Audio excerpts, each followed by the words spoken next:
साथियों, नमस्कार। साथियों, आज मैं बहुत ज़्यादा गुस्से में हूँ क्योंकि जिस तरीके से इस निहत्ती सरकार ने आज हमारे पूर्व अध्यक्ष और हमारे पार्टी के सबसे बड़े युवा चेहरा माननीय श्री राहुल गांधी जी का जिस तरीके से दिल्ली से वो रेप पीड़िता के जिसकी डेथ हुई है वो उनके घर जा रहे थे हाथरस। साथियों, इस दिरंदी सरकार ने, ये जो गंदी सरकार है, इसने आज उनका काफ़िला रोका है। और आपने जो आज राहुल गांधी जी का काफ़िला रोका है ना, वो रुकने वालों में से नहीं है। राहुल गांधी, प्रियंका गांधी रुकने वालों में से नहीं है। और आप जिस तरीके से ये निहत्ती गंदी सरकार, और मैं आज उन सबको कहना चाहता हूँ जो मोदी सपोर्टर है ना, चाहे वो राजस्थान में हो, राजस्थान के बाहर हो, या मेरा शहर जयपुर में हो, अब आपके बीजेपी के कोई भी कार्यकर्ता अगर कोई भी मेरे सामने प्रोटेस्ट करता हुआ मिला, उसका मैं रुकाऊंगा, क्योंकि राजस्थान में मेरी सरकार है। समझिएगा, राजस्थान में मेरी सरकार है। आप इस तरीके से हमारे पूर्व अध्यक्ष का रास्ता रोकेंगे? आप होते कौन है? क्या पूरा इंडिया आपने खरीद लिया? आप हैं कौन? सिर्फ गंदी राजनीति करते हैं आप। और आज जो आपने रोका है ना काफिला, अब हम आपके काफिले रोकेंगे। मैं ये पूरी भारत की जनता से आह्वान करना चाहता हूँ, जहाँ नरेंद्र मोदी, जहाँ अमित शाह और जहाँ योगी आदित्यनाथ निकले, उनके रास्ते रोक दो तीनों के, तब ये सरकार जागेगी। आप अगर रास्ता रोकेंगे तो रास्ता हम भी रोक सकते हैं। आप युवा पे बात नहीं करना चाहते, आप कोरोना पे बात नहीं करना चाहते, आप लोगों के रास्ते रोकना चाहते हैं। ये राजनीति कर रहे हैं। मतलब प्रधानमंत्री का ये काम हो गया है, प्रधानमंत्री के पास ये काम है कि राहुल गांधी कहाँ जा रहा है उसका रास्ता रोकना है। शर्म आनी चाहिए।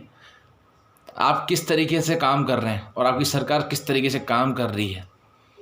क्या है ये यार? इस देश, ये देश हमारा भी है, जितना आपका है उतना देश हमारा भी है। जितना आपने इस देश को कुछ नहीं दिया, हमने बहुत कुछ दिया इस देश को इस 70 साल के अंदर। और आप ये क्या कर रहे हैं? ये किस तरीके से? आज मैं मेरे सारे युवा साथियों को बोलना चाहता हूँ, आप लोग जगिए, नहीं तो ये इसी तरीके से आप लोगों के भी रास्ते रोकेंगे और आप लोगों को भी जेल में डालेंगे। और जिस तरीके से वो लड़की, उसकी आत्मा को भगवान शांति दे, जिस तरीके से उस लड़की की मौत हुई है, और इनकी सरकार ने रातों रात 11 बजे या 12 बजे के बीच में जिस तरीके से उनका अंतिम संस्कार जंगल में जाके किया, वो निहत्ती सरकार काम कर सकती है। वो कांग्रेस पार्टी की सरकार काम नहीं कर सकती, क्योंकि कांग्रेस सबका साथ सबका विकास जो आपका नारा था वो कांग्रेस के ऊपर सूट करता है, क्योंकि ये भी नारा हमारा ही था। आपने इसको चोरी किया था। आप आधार कार्ड, हमारी सरकार आधार कार्ड लाई थी, आपकी स्मृति ईरानी बड़े रोड के ऊपर उसने ड्रामे किए थे, और वो है भी ड्रामेबाज। पेट्रोल की जब रेटें गिर रही थी तब तो वो बड़ी नाचती थी। अब आए ना सड़कों पे, सिलेंडर लेके आती थी, अब आ जाए सड़क पे, अब क्यों नहीं आती? कहाँ गए मोदी जी? अब जो बड़ा गुजरात के अंदर बोलते थे कि दिल्ली सरकार ने पेट्रोल पे रेट बढ़ा दिए, पेट्रोल पे रेट बढ़ा दिए, अब कहाँ हो आप? क्या हालत हो रही है? किस तरीके की गरीबी इस देश में आ रखी है? अब बोलो आप। और हमारे अध्यक्ष का रास्ता रोकते हो। हमारे अध्यक्ष का रास्ता रोकने से कुछ नहीं मिलेगा। वो हमारे अध्यक्ष भी हैं, वो हमारे युवा चेहरा भी हैं, और वो आने वाले 2024 के अंदर प्रधानमंत्री का चेहरा भी, और वो ही प्रधानमंत्री बनेंगे। और आपसे कुछ अच्छी सरकारें चलाएंगे। जिस तरीके से आपने इस भारत की जनता को परेशान किया है ना, आपको भगवान भी नहीं भुगतेगा, भगवान भी नहीं बख्शेगा आपको। क्योंकि जिस तरीके से वो बेटी रोती रोती ऊपर चली गई, 15 दिन से वो डॉक्टरों को इशारे में कुछ बताना चाहती थी, उसकी बात को अनसुना किया, वो बेटी ऊपर चली गई। आज वो ऊपर से देख रही होगी और भगवान से प्रार्थना कर रही होगी आपकी सरकार को इस इंडिया से जड़ निकाल के बाहर फेंके। आप किस तरीके की राजनीति कर रहे हैं? आप युवा पे बात करें, आप नौकरी पे बात करें, आप रेलवे पे बात करें, आप कोरोना पे बात करें। और साथियों, राजस्थान सरकार के बारे में अब आपको कुछ बोलना चाहता हूँ। राजस्थान सरकार ने कल भी एक बहुत अच्छा काम किया। सारे पार्टी के, जो कांग्रेस पार्टी के नेता नहीं भी हैं, उनके साथ, जो विपक्ष के अंदर बैठे हैं, उनके साथ वीडियो कॉन्फ्रेंसिंग पे बात करके 2 तारीख को इसके लिए ऑनलाइन सोशल मीडिया से जो माननीय मुख्यमंत्री जी ने आवाज़ उठाई है कि कोरोना से हमारे को और लड़ाई करनी है, उसका हम जागरूकता और बढ़ाएं।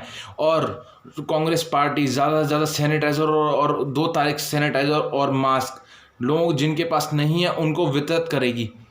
तो साथियों, जिस तरीके से आप ये देखिए कांग्रेस सरकारें काम कर रही हैं और इस सरकार को देखो ये काफिला रोकती है। आज तक कांग्रेस ने किसी बीजेपी के कार्यकर्ता की स्कूटी तक नहीं रोकी। इस तरीके से इस सरकार ने ये हरकत की है।